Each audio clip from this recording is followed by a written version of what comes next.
NT Ramarao గారి విగ్రహం అంటే ఇక్కడ పెడతామని చెప్పేసి చెప్తున్నారు. అయ్యా ఇవాళ ఎన్టీ రామారావు గారు ఇవాళ మీకు గుర్తొచ్చిందా? ఒక పెద్ద మనిషి అయితే 3 సార్లు సత్తుపల్లిలో గెలిచి మరి అక్కడ ఎన్టీ రామారావు గారి విగ్రహం కూడా పెట్టలే. ఆ తర్వాత మరి మేము ముఖ్యంగా కనుక చూసేటైతే మరి నేను ఒక విధంగా మరి అదేవిధంగా సండ్ర వెంకటవీరయ్య గారు మొదటిసారి సత్తుపల్లిలో ఎన్టీ రామారావు గారి విగ్రహం పెట్టినాం.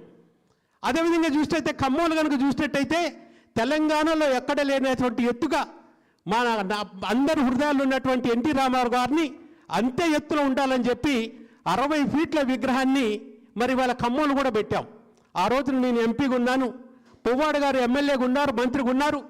ఆ ఎన్టీ రామారావు గారి విగ్రహం ఖచ్చితంగా కూడా మన ఖమ్మం నడిబడ్డులు ఉండాలని చెప్పేసి 60 ఫీట్ల విగ్రహం పెట్టాం. బ్రహ్మాండంగా లైటింగ్ చేశాం. వారి చరిత్ర అంతా కూడా గ్రానైట్ రాయి మీద మొత్తం కూడా చుట్టుపక్కల అంతా కూడా రాశాం. అటువంటిది కనీసం ఆ విగ్రహాన్ని ఈ రోజున ఉన్న లైట్లను కూడా మార్పేసి అక్కడ ఉన్నటువంటి చరిత్రను కూడా చెరిపేసి ఈ విధంగా అక్కడ గ్రానైట్ రాళ్లల్లో ఎన్టీ రామారావు గారి చరిత్ర చూపెడితే ఆ రాళ్లను కూడా తొలగించారు. ఎంత బాధ అనిపిస్తుందంటే ఇక్కడ మట్టుకి ఎన్నికల టైంలో ఎన్టీ రామారావు గారు పేరు పెట్టుకొని ముసుగులో ఈ విధంగా మాట్లాడుతుంటే బాధ అనిపిస్తుంది.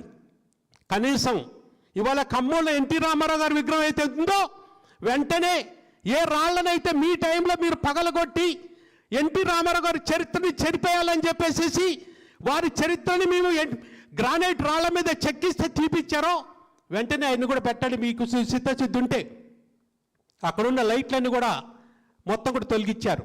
అసెంట్ని కూడా ఎమ్మటే పెట్టండి. ఇవాళ ఉప ఎన్నికలు ఉన్నాయని చెప్పేసి ఇక్కడ ఎన్టీ రామారావు గారి విగ్రహం పెడతారని చెప్తారంటే ఎంత బాధ అంటే అంత బాధ అనిపిస్తుంది. అదే కాకుండా